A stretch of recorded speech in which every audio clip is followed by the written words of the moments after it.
Good day, ladies and gentlemen. Welcome. It is great to see you. Hey, we had a great partners discussion on Saturday, the longest one yet. It was, I don't know, 2 hours and 10 minutes or 2:15 something. Wonderful discussion on Thessalonians and resurrection and on and on. You should have received a summary, an AI summary of that meeting. And because it's based on the Zoom call and it's a Zoom feature, it breaks up the conversation according to speakers. So that was kind of helpful. So anyway, let me know what you think about that. If you would like me to continue to send those out to you. And the video is up so you can watch it if you missed it, or if you want to review some of the discussions that we've had. Today we are getting back into Matthew. And remember what I have shown you or told you that I hope to show you as we go, what the two main objectives are for Matthew as he writes this work. Number one, he is demonstrating that Jesus is the promised Messiah King. He is the fulfillment of the prophecies. And that's why we see again and again and again the word fulfill in Matthew. The second main objective is to show that the Jewish leaders of the time, the priests and scribes and Pharisees, were the evil shepherds that God was against, that he was going to bring his sword against. And because they were fleecing the sheep, they were misleading them and taking advantage of them and treating them poorly and so on. Well, today we're going to see Jesus as the promised one and how Matthew gets there. Matthew, assuming this is the apostle, he heard from Jesus directly that the prophets spoke of him. They wrote of him. They prophesied about him, which means now we have to read the prophets and see how they point to Christ. And today I'm going to show you another example of how Matthew then goes back and reads the prophet Jeremiah, not looking first and foremost about Israel, but first and foremost about Jesus. So we will see that. So let's look into the text, starting in chapter 2, verse 16.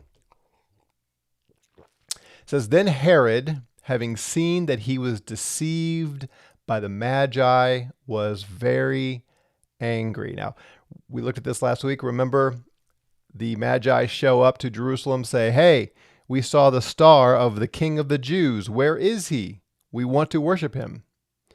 And Herod, being the king of the Jews, is not happy about this. And he says to the Magi, "When you find him, send word back to me. Let me know where you are so I can come too and worship him." And of course, we understand that Herod had no interest in worshiping Jesus. He looked at Jesus as a rival, or anyone who was purported to be the king of the Jews was a rival, and Herod would have him executed. The Magi did not do that. They were warned to go a different way and not go back through Jerusalem.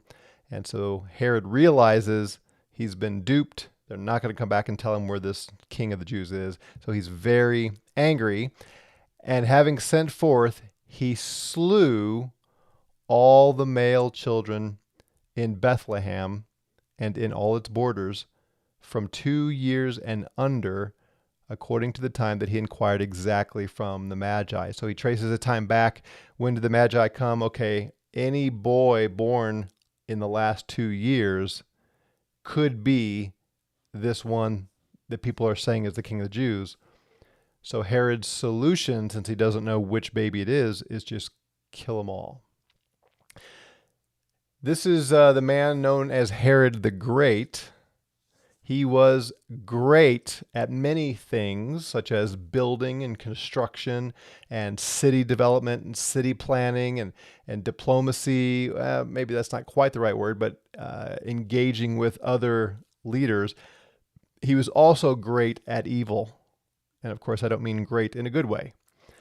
He was like, you've seen the memes, the reputation that the Clintons have now. You've seen the meme every so often that shows up where it has Hillary Clinton calling the suicide hotline, and she says, "Hello, I'd like to place an order." And there's this mystique, almost aura around her that anyone who might be a threat, who might expose her corruption, along with her husband Bill Clinton and the Clinton Foundation and all that, that they show up dead. Right? How much is that? How much of that is true? I don't know. We can't know for sure. But that's the opinion. That's the perspective that many have. That people close to the Clintons, if they are not for them, then they are executed. Well, Herod was the original Clinton-like leader, although much of his treachery and heinousness was documented. He had his favorite wife executed. He had several of his sons executed. Basically, anyone who was a threat. There was someone, I forget who now, who had a drowning accident in a pool of water that wasn't very deep. So this was the kind of man that was the king of the Jews. So it's not surprising when he learns there is another child that people think might be the king of the Jews, that he has all of the male children under 2 years old killed. Now, we know that story, but just think of what that would have been like for all of the mothers and fathers in the Bethlehem area during that time. It would have been awful. Well, Matthew observes this, and he understands that this was the fulfillment of that which was spoken by Jeremiah the prophet, quote, "A voice in Ramah was heard, weeping and much mourning, Rachel weeping for her children, and she would not be comforted because they are not." So this is from a passage in Jeremiah that we're going to look at, and I want you to see this. This is how we are to read the prophets. It's how the apostles read the prophets. Again, Matthew, with the understanding of who Jesus is, he's the Christ, he's the fulfillment of all the predictions of the coming Messiah King and so on. He goes back now and reads the scroll of Jeremiah, and he says, this is about Jesus. Let me seek to understand how this is about Jesus. And this is the kind of thing he does. So Jeremiah wrote during and after the exile of Jerusalem in 586 BC. So the Jews have been crushed by Nebuchadnezzar. The city is burned down. The temple is destroyed. And many of the inhabitants who weren't slaughtered were taken into exile to Babylon. Jeremiah is writing during that time.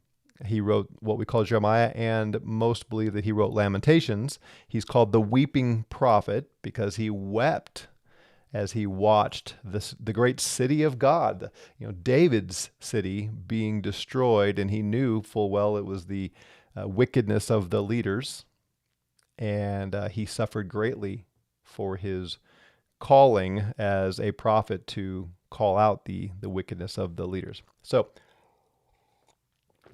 reading now from the Septuagint, which has this as chapter 37. In your Bibles, most of you have, it'll be chapter 30. The word of the Lord came to Jeremiah from the Lord to say. Now, whenever you see a phrase like this in the prophets, the word of the Lord came to Jeremiah, that usually indicates a new vision. And that's important as you read and study these, because there are visions that go on and on and on for many, many, many, many chapters. And we tend to isolate them, but we should be looking for these indicators like the word of the Lord came to say, okay, this is a new one, and keep going and assume, unless it's obvious otherwise, that until you come to another phrase like this, the word of the Lord came, it's probably the same vision. Now, there are a few other markers along the way, but most of the time, these are the same vision that will help you interpret correctly. So, for instance, here in 37, the quote in Matthew is not till chapter 38. But you need to see what's building up to that. Okay, so the word comes to Jeremiah.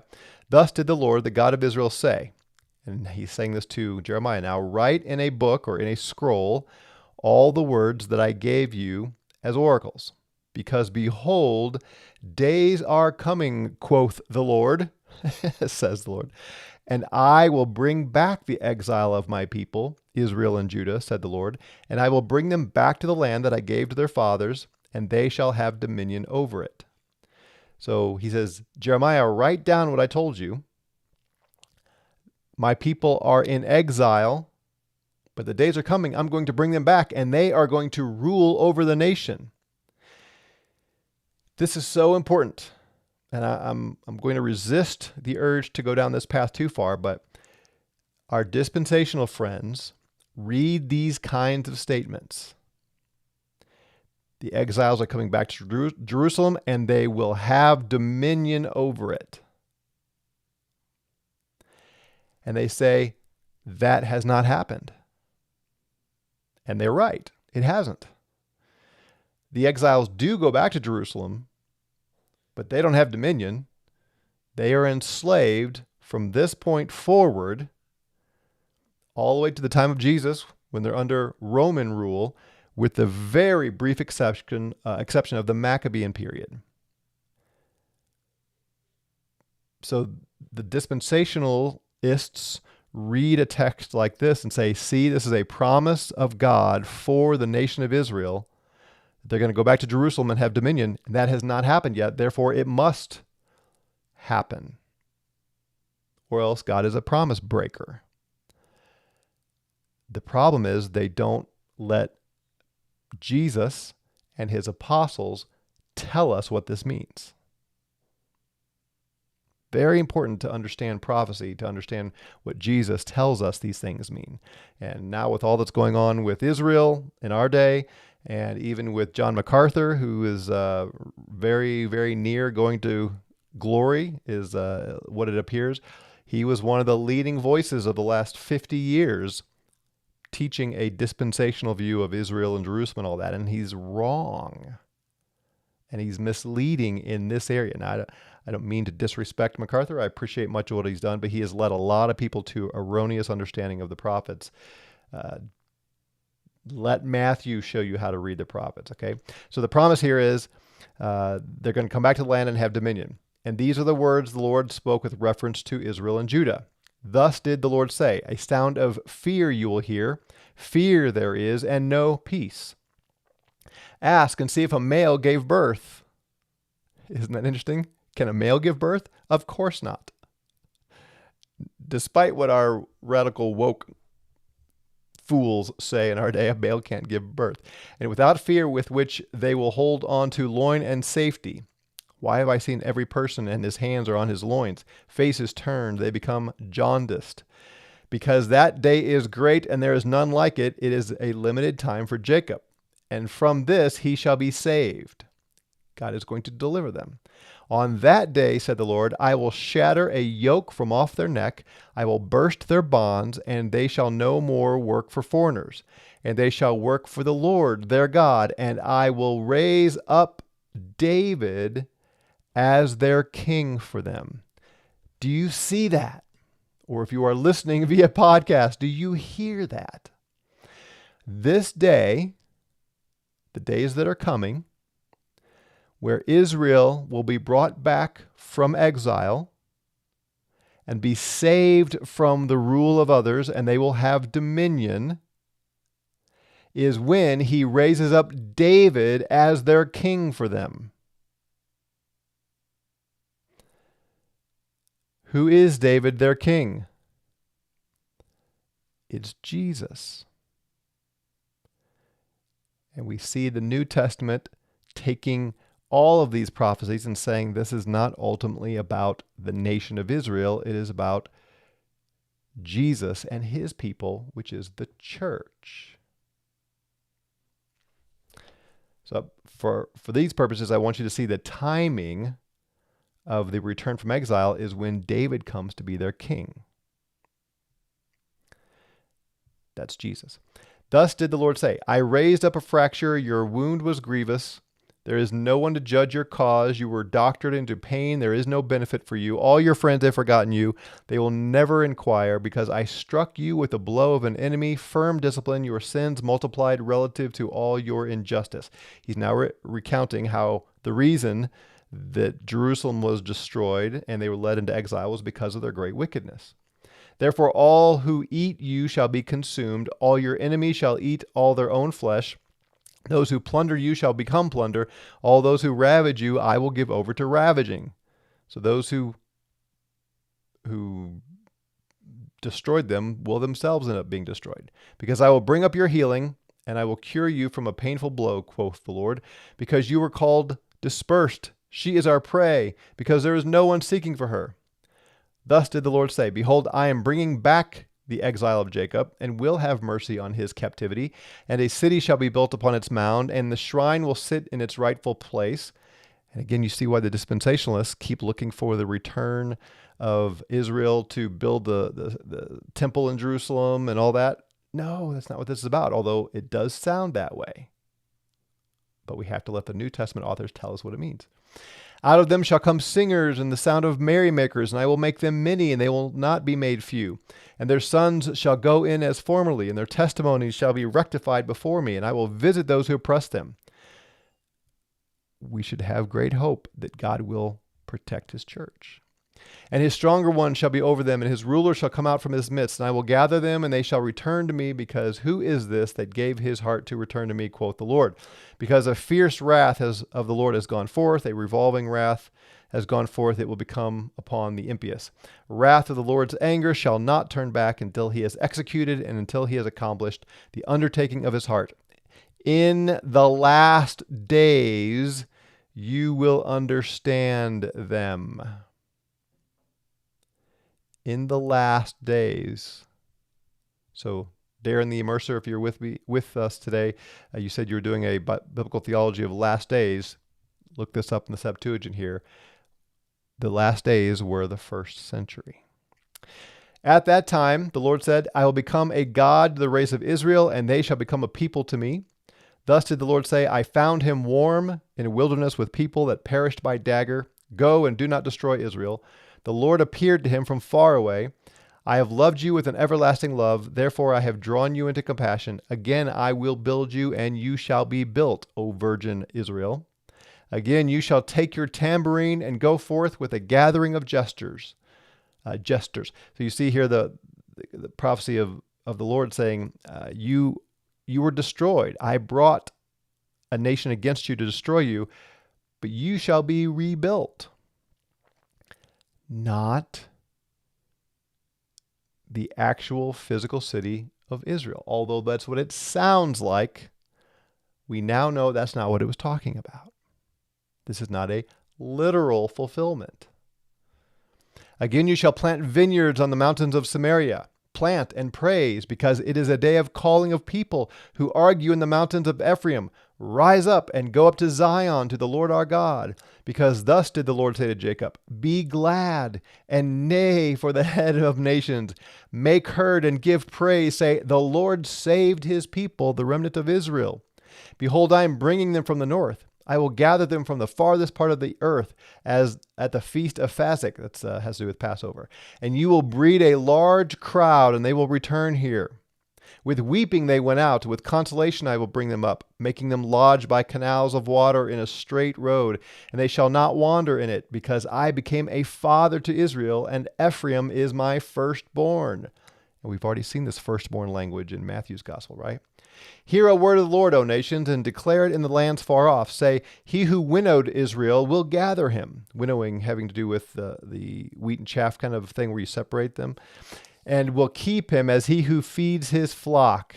Because the Lord has redeemed Jacob. He has delivered him from the hand of people stronger than he. And they shall come and be glad on the mountain of Zion. They shall come to the Lord, good things of the Lord.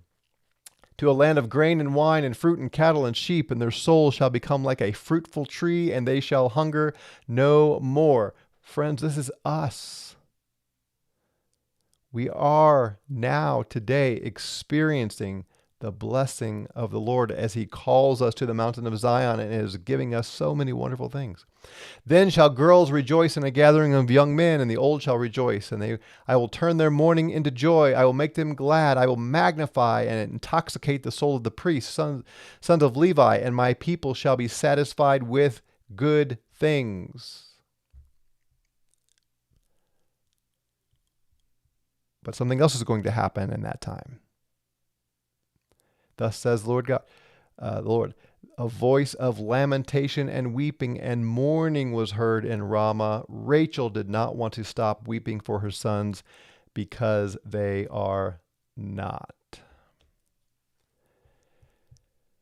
So Matthew reads all of this, and he observes the slaughter of the children in Bethlehem for those 2 years when Herod the Great sent out his soldiers to kill them all.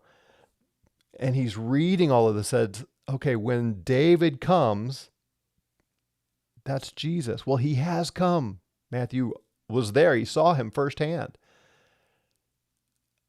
And now he goes back and realizes, oh, this weeping in Bethlehem is what Jeremiah was talking about when Rachel would weep for her children. So 2 things are happening here. Number one, the slaughter of those children is abhorrent and sorrowful. But it also means David the ruler has come, and now the exiles are going to return, and there will be great time of joy, turning that mourning into celebration, and those that come against God's people, God will be against.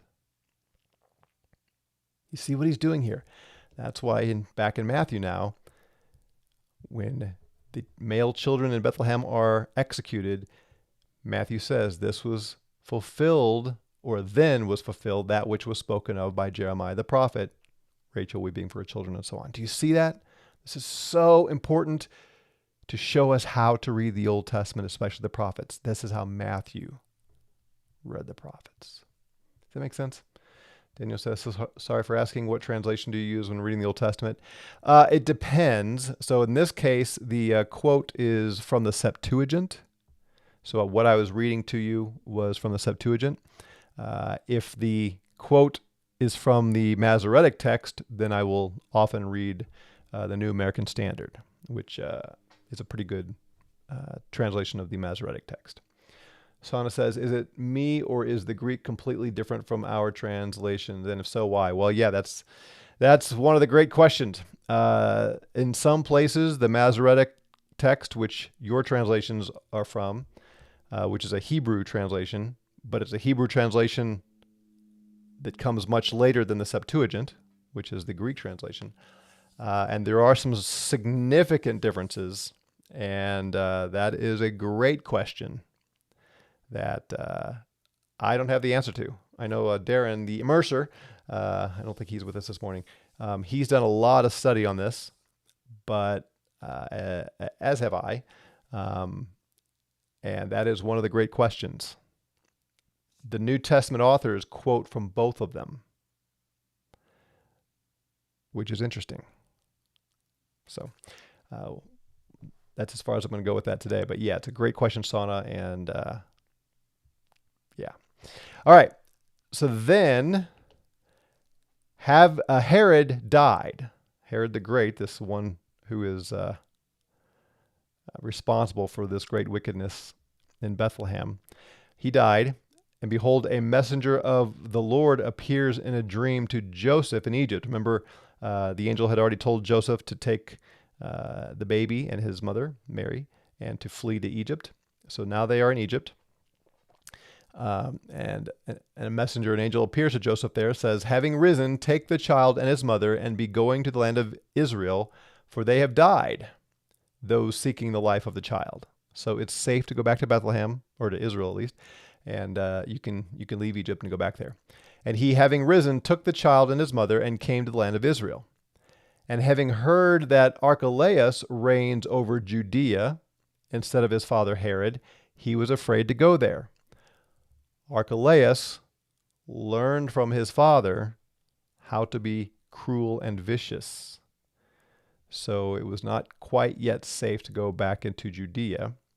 And having been divinely warned in a dream, he withdrew to the parts of Galilee. So he went north above Jerusalem up to Galilee because the Lord advised him to.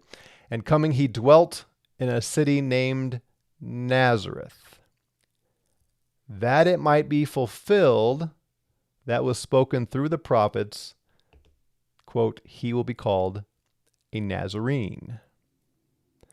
So I saw someone already mentioning, what do we do with this? I have no idea. There is no text that we have in the Old Testament. There's no prophet who says the Messiah will be called a Nazarene. Some scholars believe this is a play on the Hebrew word that is translated branch, like in, let me pull it up here, Isaiah 11:1.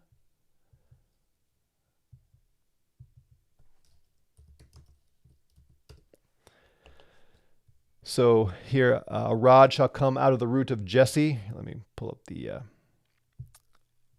in English here. There shall be come forth a rod from the stem of Jesse, and a branch shall grow up out of his roots. The Hebrew word here for branch is has some of the terms, some of the letters rather, the consonants and vowels that sound a little bit like Nazarite or Nazarene.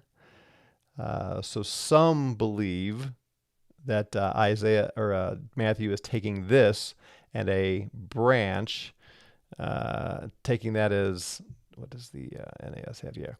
Anyway, this branch, this netzer, which is sounds a little bit like Nazarene, netzer kind of thing. So they think that this is maybe the word.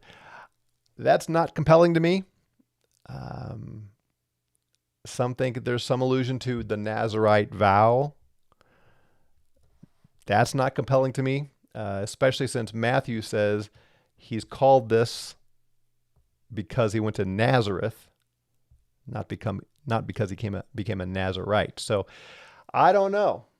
It makes me wonder, to come back to Sauna's question, is there a text in the Greek or the Hebrew that we don't have copies of that has other verses or other writings from the prophets that Matthew was aware of that we're just not?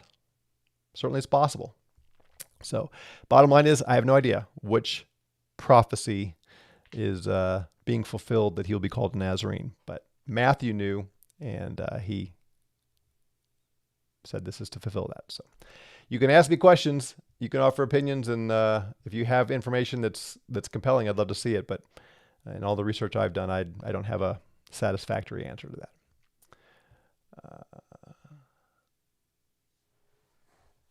Sona says, most of the time you can follow along, but not in this case. Yeah, that happens a few times. Very interesting. Daniel says, atheist guy loves to use the differences between the Hebrew versus the Greek as a pretext to doubt the reliability of Scripture. Yeah, well, it's like anything else, right? If I want to find something to support my conclusion, I can. So that's what the atheist guy wants to do. Of course, he's going to twist things to fit his narrative instead of trying to figure out what does it actually mean. So yeah, it's frustrating, but that's typical. Is there a standard English translation you'd recommend for the Old Testament for each of the different original texts? I like the New King James or the NASB for the Old Testament from the Masoretic. Also, the New English translation It does a little bit more interpreting, but if you keep the notes handy, they have translation notes. Very, very helpful. So any of those three are good, and I would encourage you maybe all three, just to see how the different translations are. For the Septuagint, do I still have that in the show notes? I had a link for a long time. Looks like I don't. If you go back to some older videos, I've got a link there. And don't be confused. I just said the New English Translation, the NET, is good. The NETS, if you look up NETS LXX for Septuagint, that'll take you to a link where you can download a free copy of the NETS translation of the Greek, the Septuagint. Now, Darren, the immerser, doesn't care for the NETS. There's some older ones that he prefers, and I understand his point in that. For your purposes, I think you would be fine with the NETS. There are some nuances and some, if you were doing heavy duty language study and so on, there'd be some reason to refer to the others as well. So let me summarize that. For a translation from the Hebrew, the NASB, the New King James, or the New English Translation, NET. And definitely you should find the NET's translator notes. They're very helpful. For the Septuagint, look at the NETS Septuagint translation, because it's free and it's pretty good. So I hope that helps. Daniel says, the one understanding I endorse is the reality that Nazareth folks were despised, as what Isaiah says.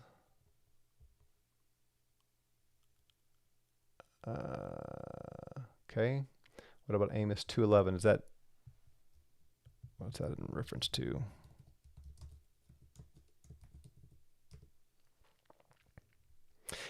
Yeah, that's the Nazarite.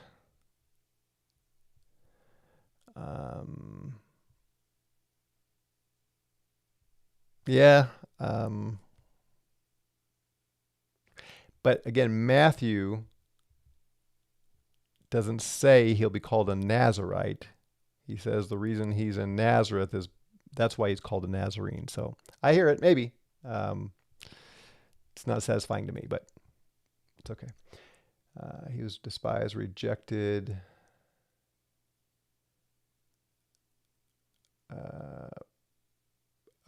Daniel's tying because can anything good come from Nazareth? That kind of idea. Okay, yeah, maybe. How about Breton? Breton is good. That's another translation. That's the one I think Darren prefers. It seems to go on par with how Nazarenes were viewed. Yeah, fair enough. Fair enough. None of it's, in my opinion, it's just not satisfying. They make sense, but I'd like to see a little more obvious. So read the prophets this way. Learn from Matthew. It will open up so many wonderful things and excite you of how God has been telling this story of Jesus from the very beginning. And it's rich. So, all right, we will call it a day there. Come back tomorrow and pick up in chapter 3. Grace and peace to you.